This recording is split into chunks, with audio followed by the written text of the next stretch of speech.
Tananana, tananana. Tá começando mais um boletim semanal da IPU do IBIS. A reforma protestante. Marcas teológicas da Reforma. Um texto do pastor Martin Hittel para o curso de Profissão de Fé da Igreja Evangélica de Confissão Luterana no Brasil, lido pelas crianças juniores e juventude da IPU do IBIS. A justificação pela fé.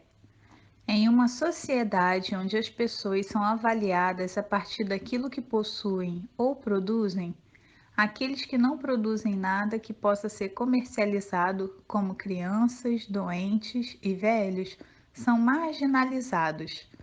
A mensagem da justificação pela fé é um protesto contra tal marginalização. O valor da pessoa não depende da quantidade de bens que ela possui, nem daquilo que ela produz, mas depende unicamente de Deus, do valor que Deus, a partir de seu amor, lhe confere. Para a Reforma, a justificação pela fé é dádiva e compromisso. Recebemos gratuitamente a ajuda de Deus. Disso decorre o compromisso de nós ajudarmos os necessitados ao nosso redor. A liberdade cristã. A Reforma proclamou a liberdade cristã. A consciência do cristão está presa pela palavra de Deus, mas livre diante de qualquer poder humano. Confiando nessa palavra, os reformadores enfrentaram as autoridades mais poderosas de seu tempo. Isto é a verdadeira liberdade interior. A Reforma entende a liberdade cristã como liberdade comprometida. É liberdade de imposições desnecessárias e inúteis para o serviço ao próximo. Lutero dizia: um cristão é senhor livre sobre todas as coisas e não está sujeito a ninguém. Mas, ao mesmo tempo, ele é servidor de todas as coisas e está sujeito a todos pelo amor. A fé atuante. Para a Reforma, a vida cristã é vida na fé, e a partir da fé. O que sustenta o cristão, sobretudo nos momentos mais difíceis da vida, até na hora da morte, é a fé, a confiança plena e irrestrita naquele Deus que se tornou humano em Jesus Cristo.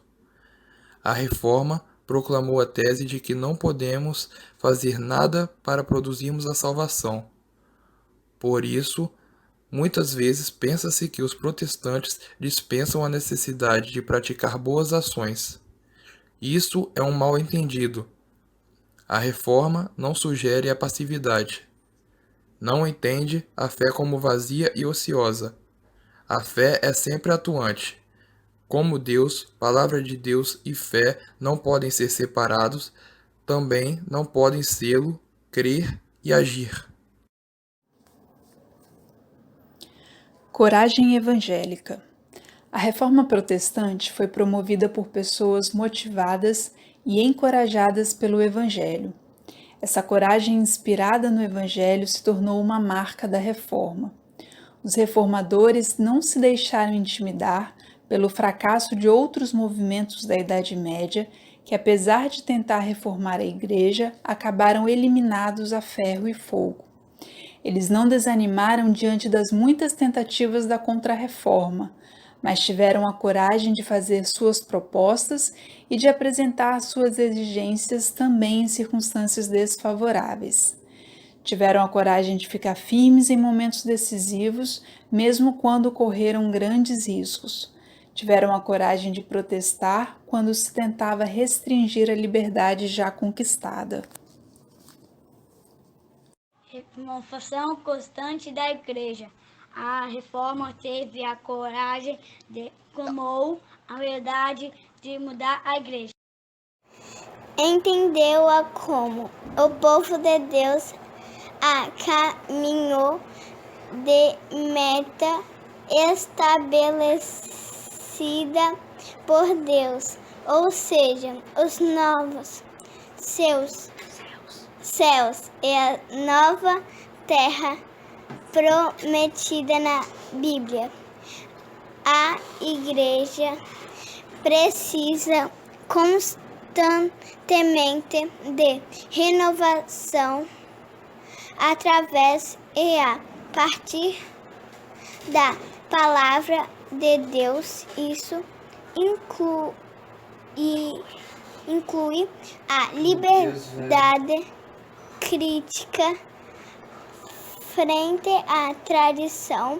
A renovação tem por objetivo fazer valer de novo na igreja aquilo que é essencial para sua existência. Igreja da Palavra. Renovação da igreja significa liberdade para a palavra de Deus. Eis o cerne da questão. Mas a palavra de Deus atinge as pessoas dentro de sua história e realidade. A liberdade da palavra de Deus tem imediatamente implicações bem concretas. Uma implicação econômica tornou-se, inclusive, o estopim da reforma. Lutero tocou na questão da venda de indulgências, assim abalou a base financeira de toda uma estrutura de poder. Chamou a igreja para sua tarefa evangélica, gastando as preocupações financeiras da instituição. A reforma sugeriu o uso comunitário dos rendimentos, que haviam sido na igreja, sua aplicação para o bem comum, como o pagamento de pastores e professores, a manutenção de escolas e a assistência aos necessitados. Para a reforma, a igreja é basicamente congregação e comunhão de pessoas em torno do evangelho. Não é instituição ou organização, nem apenas comunhão espiritual. Ela é o povo de Deus, o povo cristão, porque crê em Cristo, povo santo, porque é santificado pelo Espírito Santo. Fundamental para a vida da congregação cristã é, no entender da reforma, a igualdade de todos os seus membros em relação à palavra de Deus. Trata-se do sacerdócio geral de todos os crentes, fiéis. Não há distinção qualitativa entre clero e leigos, como a tradição dizia. Todos são sacerdotes, pois todos foram batizados. Pelo batismo, a pessoa é ordenada sacerdote. Com base no sacerdócio geral de todos os fiéis, a reforma atribui à comunidade cristã amplos direitos. A comunidade pode até convocar ou demitir pastores, bem como avaliar sua pregação e doutrina. Nas igrejas da reforma há, até hoje, ampla participação dos que não são pastores e teólogos formados, inclusive nos círculos dirigentes em todos os níveis. A nova maneira de encarar a Bíblia. Em todos os seus ramos, a reforma protestante foi um movimento de profunda vinculação bíblica. Tanto em suas críticas como em suas propostas de mudanças, a reforma baseou-se sempre na autoridade da Bíblia. Considerou-a como sendo testemunho autêntico da palavra viva de Deus, Jesus Cristo. Os líderes da reforma foram notáveis exegetas da Bíblia, mas a reforma quis que o próprio povo tivesse acesso direto à Bíblia. Estimulou tradições melhores ou inteiramente novas para a língua da respectiva população. Para a reforma, a Bíblia tem um único centro, que é Cristo. A partir desse centro, ela deve ser entendida e explicada. A reforma propõe a leitura cristocêntrica da Bíblia, pois Cristo, a palavra viva, é o Senhor da Escritura. A suprema autoridade na Igreja não é a Bíblia com palavra escrita e impressa, como letra, mas a suprema autoridade é Cristo, o crucificado, o ressurreto, o que vive. Jesus Cristo, o Deus humano, o tema central da teologia, no entender da reforma, é o relacionamento mútuo entre Deus e o ser humano.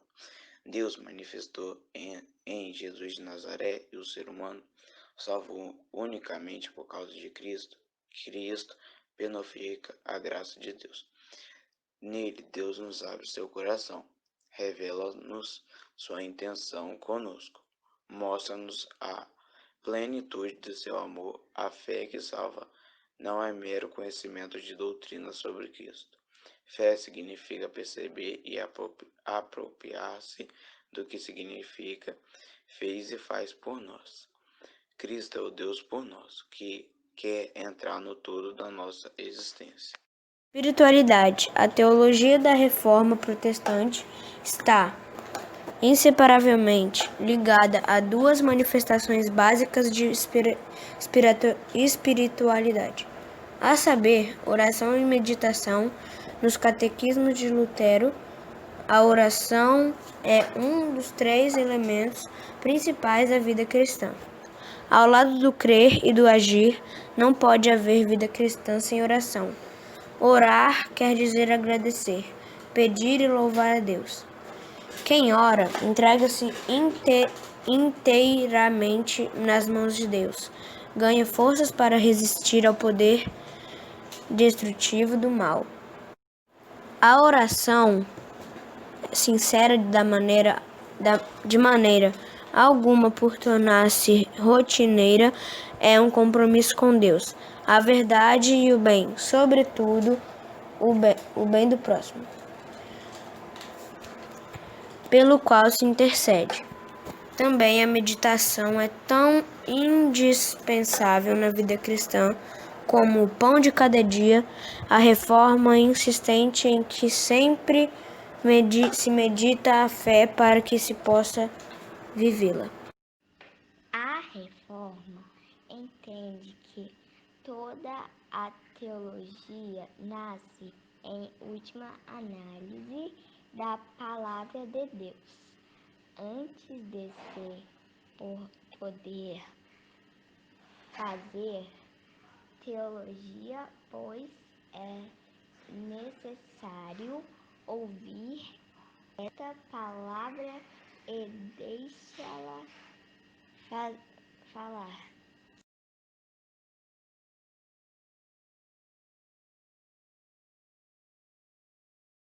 Feliz Dia da Reforma!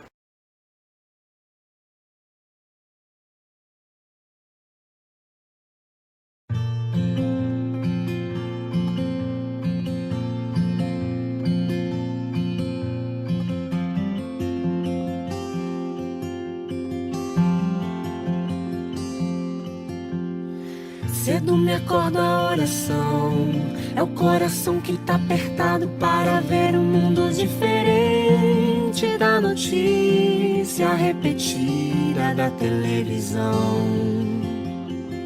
Eu me pergunto onde é que foi, alguém me explica por favor, onde é que foi que nós desaprendemos a viver em união. Quero ver mudar, mas se eu aqui só esperar, eu sou um deles, sou só um deles. Minha oração só é real transformação se começar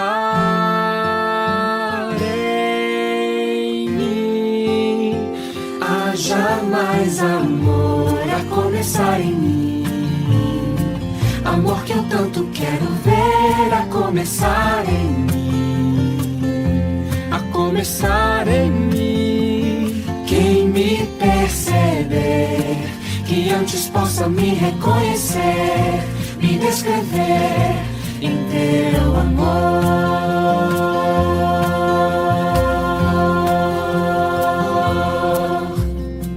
E se tivesse mais perdão, se no lugar de apontarem tantos erros fossem estendidos mais abraços, mais olhares de aceitação, se não mais tanto tempo em vão, se nosso bem mais precioso não faltasse quando pra ouvir, pra entender o meu irmão. Posso até sonhar, mas se eu aqui só esperar, eu sou um deles, sou um deles. Minha oração. Vamos aos aniversariantes da semana. No dia 1º de novembro, o nosso querido irmão Dude. No dia 4 de novembro, o nosso querido irmão Paulo Roberto Oliveira. E no dia 5 de novembro, a nossa querida irmã Cristiane Oliveira. Aos agraciados com mais um ano de vida, muito amor, muita felicidade, muitas bênçãos e um abraço carinhoso e fraterno da igreja. Participe conosco das reuniões de oração que acontecem toda quarta-feira, às 19 horas. É uma rica oportunidade que temos de orar pelas famílias, pelos enfermos, pelos que sofrem e expressar nossa gratidão a Deus pelas dádivas recebidas. Olá, irmãos! Estão gostando dos temas partilhados aqui? Então se inscreva no nosso canal para não perder nenhuma novidade, compartilhe com amigos e familiares e deixe seu like aqui embaixo. Obrigada e até a próxima! Muito obrigado a todos os membros e visitantes por continuarem assistindo às nossas transmissões online. Desejo que tenham todos uma boa semana e fiquem com Deus.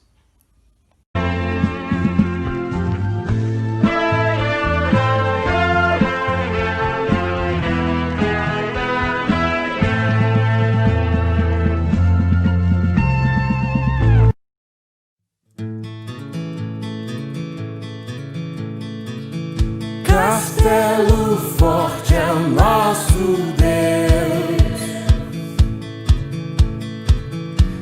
escudo e boa espada, com seu poder defende os seus, a sua igreja amada. Com força e com furor, nos prova o tentador, com artimanhas sais e astúcias infernais, iguais não há na terra.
Triunfa na batalha.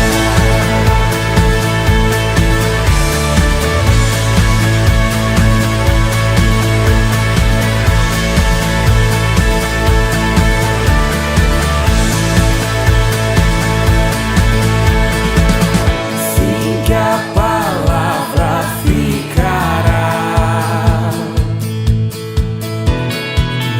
Sabemos com certeza, pois ela nos ajudará com armas de defesa. Se temos de perder, família tens poder. Embora a vida vá